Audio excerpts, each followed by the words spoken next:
Hey guys, Mix here, and in today's video we are back working on the Corvette.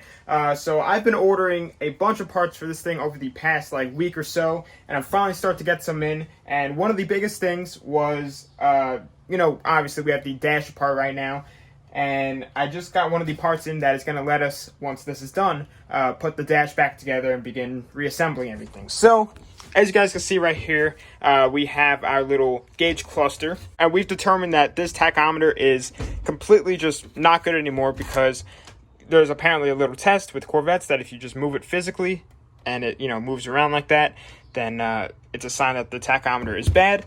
And along with that, when we tried a couple things to try and get power to this thing and have it pick up RPM signal, and it did absolutely nothing, that's a possible sign that this whole little circuit is not good or not supplying the power to the tachometer. And we do know that this plug that goes into the back is providing 12 volts, but it's most likely just a combo of the tach and the circuit board, which is an expensive fix. These tachs are really expensive, and the circuit board adding on top of that, this could be like a $400 fix, which is not worth it. So what I went ahead and did is I ordered a tachometer that is not a Corvette one, but it's a nice simple electronic tachometer that just goes to power, ground, and RPM signal. It's going to be super easy, and we can incorporate it into this. So obviously it's not going to match the speedometer perfectly, but it's going to be close enough. And to be honest, I really don't care if it matches or not. But so we're going to go ahead and unbox that. And then I also ordered right here, well, I'll just show you guys, but one quick thing before we go ahead and unbox these is I ordered a speedometer cable for this thing, because this speedometer I believe does work. I spin the little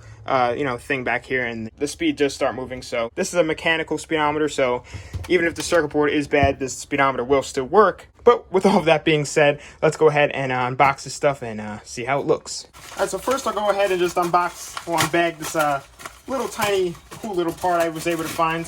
It's not really anything that's going to be like a big install, just kind of something nice to have. Sweet. So since the Corvette has a 5-speed transmission, well, Corvettes didn't really come with 5 speeds, they came with 4 speeds and automatics. The place where there's supposed to be a little shift pattern plate, well, there's nothing there. So I went ahead and I found a 5-speed one, same, way my shifter goes. So it's just going to be nice to put in there. It's got a little 3M tape on the back, so that should definitely look a lot nicer than the little blank slot it has now. But now we'll get to the big package. Ooh. Dang, this thing looks nice. Whoa, this is gonna look sick. So right here, I got a Accutech tachometer, fully electric, like I said. I am gonna have to probably custom make some type of little bracket to get this to look decent inside of the housing that the OEM tachometer's in. Let's go ahead and take it out of this cool little box. Ooh. So there, you guys can see, it is super simple. Now, we're obviously probably going to have to make these longer, but everything is labeled. It's super easy. Power with ignition on. Tach input, ground, super just basic. So what we're going to go ahead and get started with doing right now is we're going to take out the old tachometer and everything. So basically, you just take this Allen key, take out this little bezel, and then there should be like 3 bolts or screws or whatever holding this in, and then we should hopefully be able to just pull it out and begin figuring out how we're going to mount in the new one. And one of the challenges was with finding a new one was it's 5 inches across, 4 inches up and down because of this flat bottom, so we're just going to have to see how it's going to fit. But let's go ahead, take out this bezel, and see what we got to work with.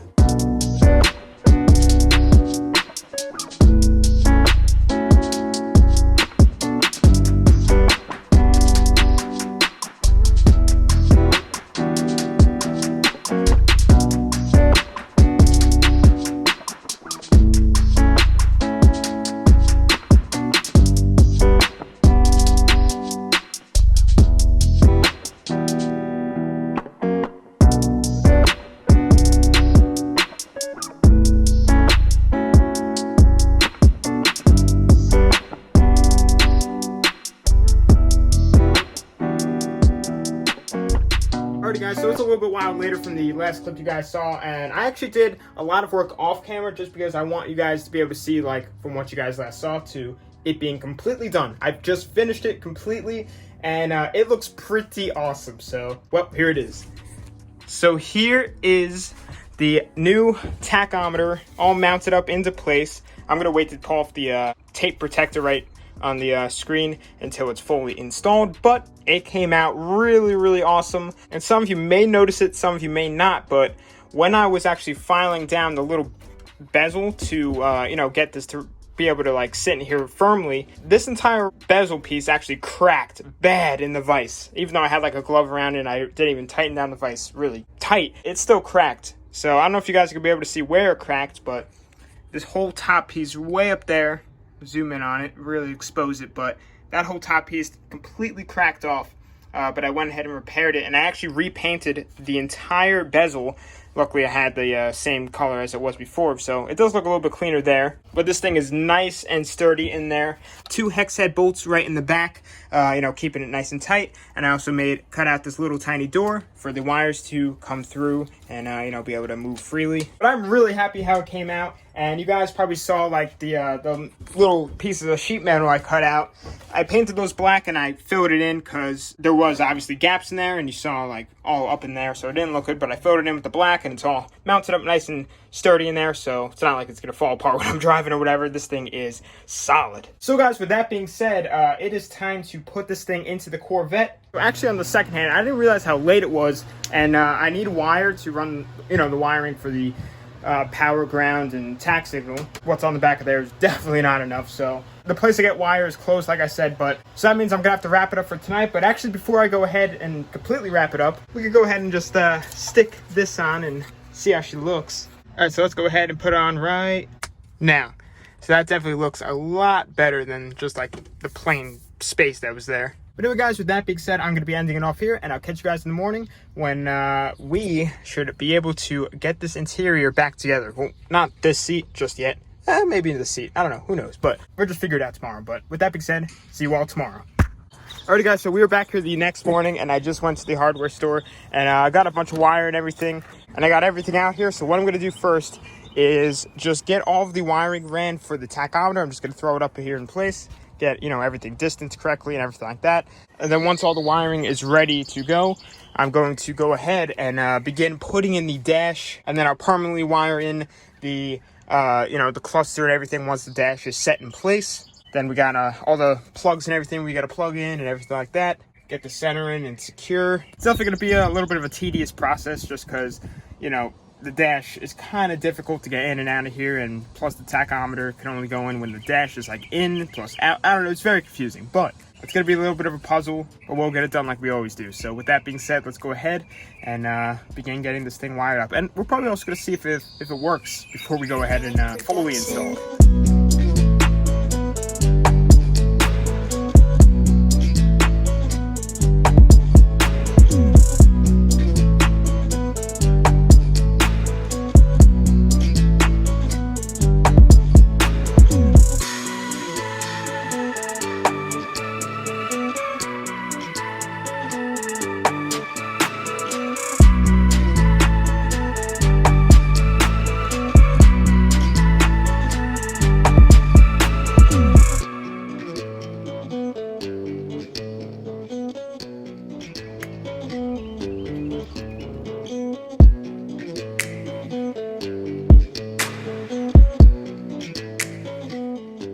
Alrighty, guys, so I just finished up doing all of the wiring. I did the power with ignition on, the tach input, and the ground, and everything's all hooked up.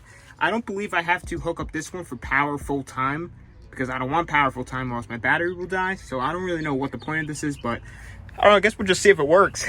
So I'll go ahead and connect the battery. I'm really hoping the battery isn't dead and we'll be able to start it. I mean, it's been disconnected, but it has also been a hot minute since this thing has ran, so we will see. When I turn the key, tach should turn on. It didn't. I'm just gonna go ahead and start it and we'll see. Nothing. Alright. I think it might be a power thing, so let's just investigate.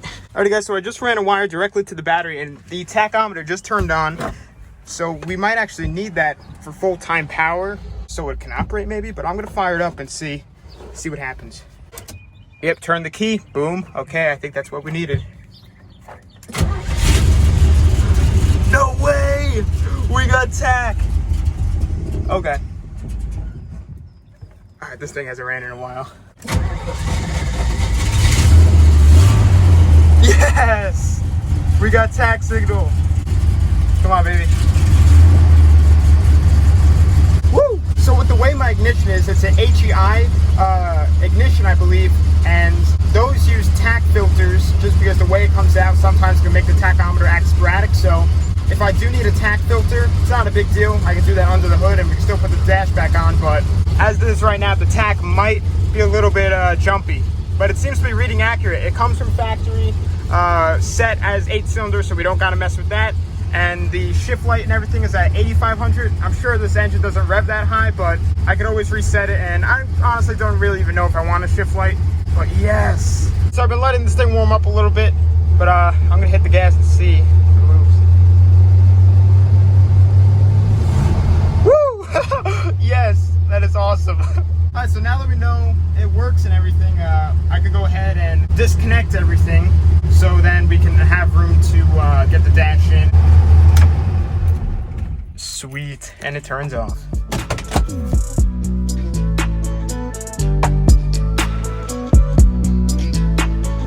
Awesome production.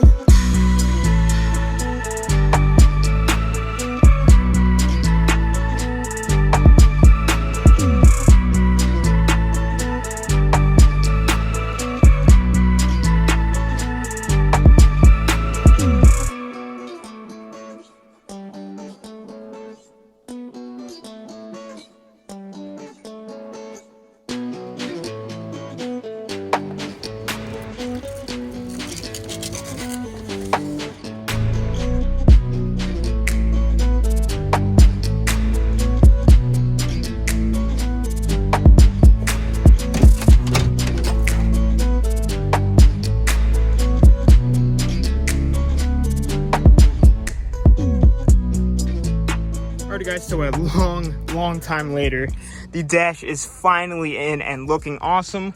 But what I'm gonna do right now is reconnect the battery like I always do and fire this thing up, make sure everything's still working, along with, you know, the washers and the lights and all the plugs and everything that we took out. Hopefully nothing came loose, because putting this dash in was a pain. Let's just keep our fingers crossed and hope everything still works. That's a good sign.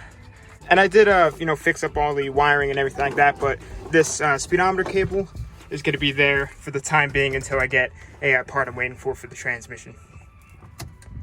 All right. Oh no, look at the temperature. Dang, I think it ground out or came off. No. I mean, this still works, which is good. Let me test the wipers. Yep, they still work, and they still always went that slow too. Yep, lights are on. They're just really bad, but they are on. So unfortunately, what this means is when it is right above the rivet but not on it, and it's like that, it means that the ohms wire is grounded out. So most likely when I was putting this on, it might have bent too much or got pulled hard, because I was tugging on that thing for sure. It could have came loose, or could be hitting one of the metal studs or anything. Could just be simple, just wiggle it and be fine. But what I'm going to do is pop off this side and see if I can stick my head under there and see if I can see the wire and if it came off or anything like that. All right, so there is the wire right there. Thank God, there's our culprit right there. It just came off of the other side because I was pulling on it. All right, so I'm just gonna reconnect that good this time, and we should be all good. So I just finished up recrimping that. Definitely a challenge to do that, but let's go ahead and turn the key. Hopefully that goes back to 0.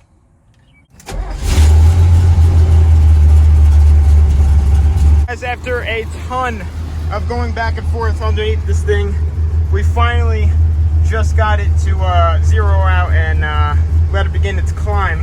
I'm not honestly 100% sure what it was. I mean, it did disconnect down there, which I did reconnect, but then that didn't fix the problem. It stayed the same.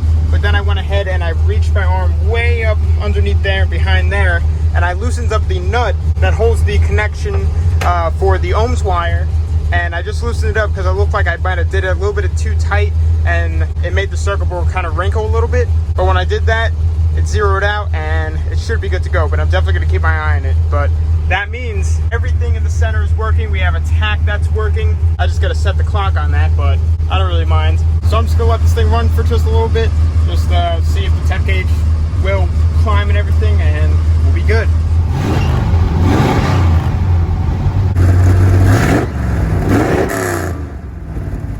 Hey guys, so I've been letting this thing run for just a little bit, and as you guys can see, it is beginning its climb, so we are good to go. I just want to sit here. I want to drive this thing so bad, but it's not ready yet. This was definitely a job to get done, but I'm happy it's finally done. Alrighty guys, so it has been a long day trying to get that all in working, but I'm happy to say that everything is now working and I'm super pumped. I have a bunch of awesome parts on the way for this thing. One, we'll get the speedometer working, hopefully, because the Doug Nash race transmission actually does have a speedometer input, and then I was able to track down, one that should fit. So we'll get that in and hopefully getting all of the gauges working once and for all. Speedometer is the last one, and as you guys saw, I already have the speedometer cable all in there and good to go. And I also have an exhaust on the way, and it might already be here already, so that's going to be really awesome. But anyway guys, with that being said, I'm going to be ending off the video here. Follow my social medias, they will be on the outro of this video. Instagram and Snapchat I use the most. But thanks for watching. Please subscribe, like, comment, share friends with the channel.